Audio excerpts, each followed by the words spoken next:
Bonjour à tous et bienvenue dans cette nouvelle vidéo dans laquelle nous allons mettre en application ce que nous avons vu sur le nombre dérivé d'une fonction. Donc, dans la vidéo précédente, on a abouti à la fin d'un cheminement à cette formule qui consiste à dire que le nombre dérivé d'une fonction va être égal à la limite quand h tendra vers 0 de f de a plus h moins f de a, le tout divisé par h. Et donc ce nombre correspond à la pente locale de la fonction, au niveau du point d'abscisse petit a. Et donc, pour rendre les choses un peu plus concrètes et se familiariser avec cette formule, j'aimerais que nous l'appliquions à certains cas concrets. On va prendre plusieurs fonctions de référence et faire ce calcul et voir à quelle expression on aboutit. Donc, pour le premier exemple, on va prendre la fonction carré, donc qui est définie sur R tout entier et qui est associé à x son carré, comme son nom l'indique. Et donc, on va prendre A un réel et H un réel strictement positif.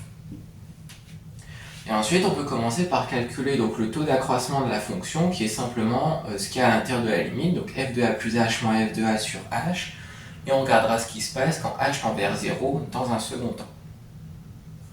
Donc, on a f de a plus h moins f de a sur h, qui est égal, donc on peut remplacer l'expression, f par son expression, donc on obtient a plus h au carré moins a au carré sur h.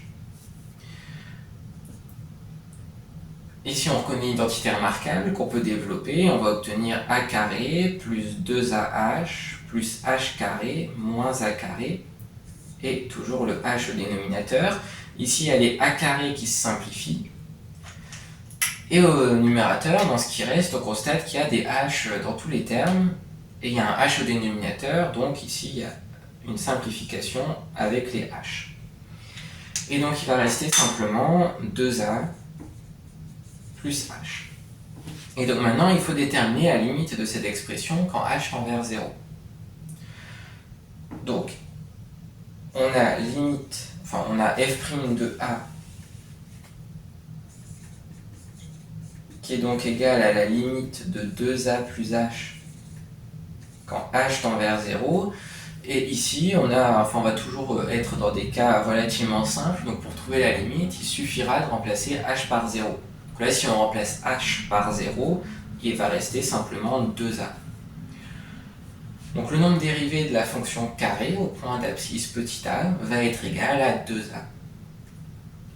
Et ensuite, si on veut déterminer par exemple la pente locale de la fonction carré au niveau du point d'abscisse 2 par exemple, eh bien on calcule simplement f' de 2 et on va tomber sur 4. On va pouvoir prendre un autre exemple, donc celui de la fonction inverse, donc qui est définie sur R étoile, à valeur dans R, et qui, encore une fois, comme son nom l'indique, associe à x son inverse. Et ici, pour des soucis de simplicité au niveau de la rédaction, on va se placer du côté des réels strictement positifs, donc sur R étoile plus. Mais l'idée est exactement la même, donc on va simplement prendre donc un réel a strictement positif, et puis un réel h qui lui aussi est strictement positif. On peut calculer g de a plus h moins g de a, le tout sur h. On remplace g par son expression, on obtient 1 sur a plus h moins 1 sur a, le tout divisé par h. Et quand on réduit au même dénominateur, on va aboutir à a moins a plus h divisé par h facteur de a plus h fois a. Donc, en haut, il va y avoir a moins h, donc les a vont se simplifier, il va simplement rester moins h divisé par h facteur de a plus h fois a, et il va y avoir également une simplification entre le numérateur et le dénominateur par h. Et à la fin, il va simplement rester moins 1 sur a plus h fois a. Donc maintenant, on a l'expression du taux d'accroissement de la fonction. Donc maintenant, il faut faire la limite de cette expression, de cette quantité, quand h tend vers 0. Et donc on va obtenir que g' de a va être égal à la limite, quand h tend vers 0, de moins 1 sur a plus h fois a. Donc encore une fois, il suffit de remplacer h par 0 dans cette expression. Donc si on remplace h par 0, on va avoir a fois a au dénominateur, et donc ça va donner moins 1 sur a carré. Et donc on obtient de cette façon que la dérivée de la fonction inverse, ce sera la fonction qui a x associe moins 1 sur x carré. Autrement dit, si j'écris ça, donc ça veut dire que la dérivée de 1 sur x est égale à moins 1 sur x carré. Et donc là, ici, on a fait la démonstration du côté des réels strictement positifs, mais en réalité, on peut faire exactement la même chose du côté des réels négatifs. Donc en fait, ici, même si on ne l'a pas démontré, je peux retirer le petit signe plus, ça marche en réalité sur R étoile. Et donc j'aimerais qu'on fasse un dernier exemple avec la fonction racine carrée.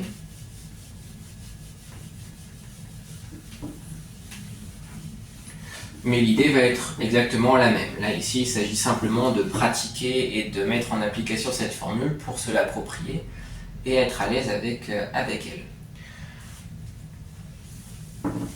Donc ici, on ne va pas appeler, dans la continuité, donc on avait la fonction f, la fonction g, donc on a envie d'appeler l'autre fonction, enfin la fonction suivante h.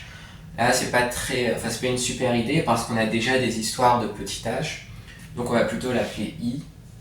Et donc i, ça sera la fonction carrée, qui est définie sur R+, et qui a valeur dans R.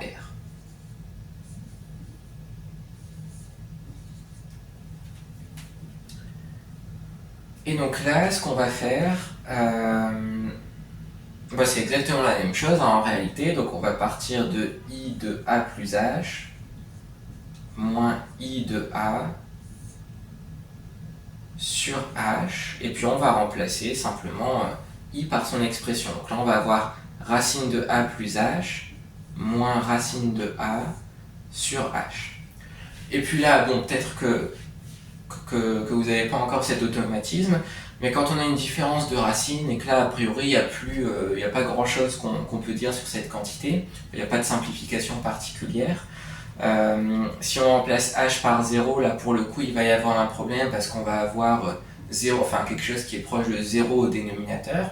Donc là, pour débloquer un peu ceci, pour résoudre ce problème, en fait, une astuce consiste à multiplier par l'expression conjuguée du du numérateur en haut et en bas pour faire apparaître une identité remarquable.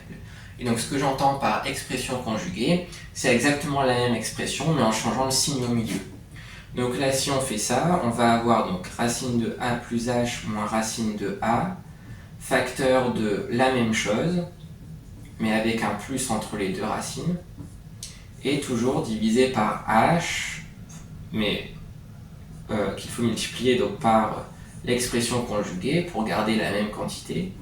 Là ici, en faisant ça, donc j'ai modifié l'expression, mais c'est toujours la même quantité, on a bien l'égalité puisqu'on a multiplié par la même chose en haut et en bas, donc ça ne change rien. Et puis ici, on reconnaît une identité remarquable. On a a moins b, facteur de a plus b. Ce qui va être égal à a carré moins b carré. Donc ici, l'équivalent du a au carré, ça va être racine de a plus h au carré. Donc le carré et la racine vont se simplifier, il va rester a plus h.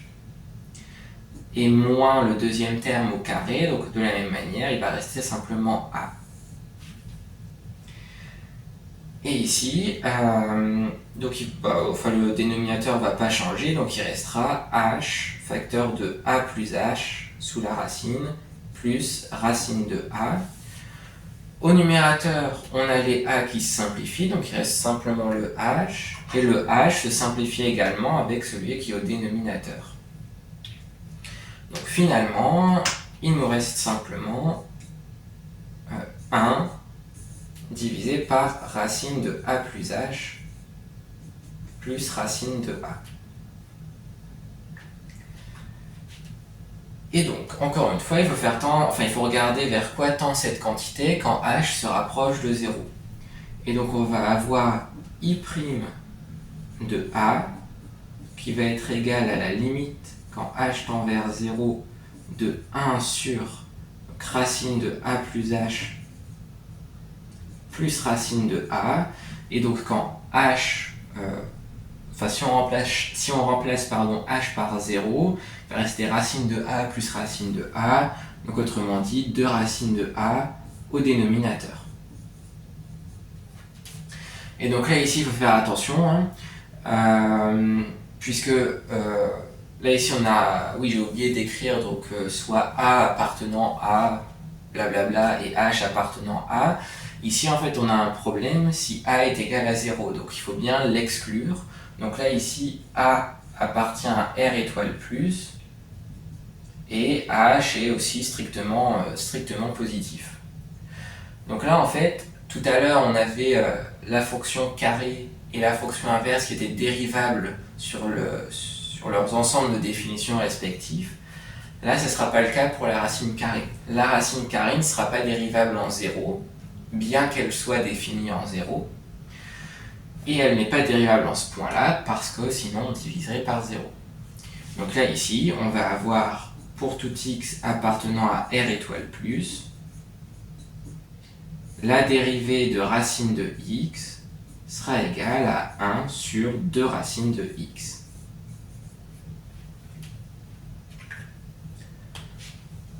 Donc voilà, c'est comme ça, donc en revenant à la définition du nombre dérivé, qu'on arrive à déterminer les fonctions dérivées de fonctions de référence, donc comme la fonction carrée, la fonction inverse ou la fonction racine carrée, donc exactement ce qu'on vient de faire ici. Ça marcherait également pour d'autres fonctions, mais on va s'arrêter ici pour la mise en application de la formule. J'espère que cette vidéo a pu vous être utile d'une manière ou d'une autre. Si c'est le cas, n'hésitez pas à mettre un j'aime à la vidéo et à vous abonner. Et puis, je vous dis à bientôt dans une prochaine vidéo.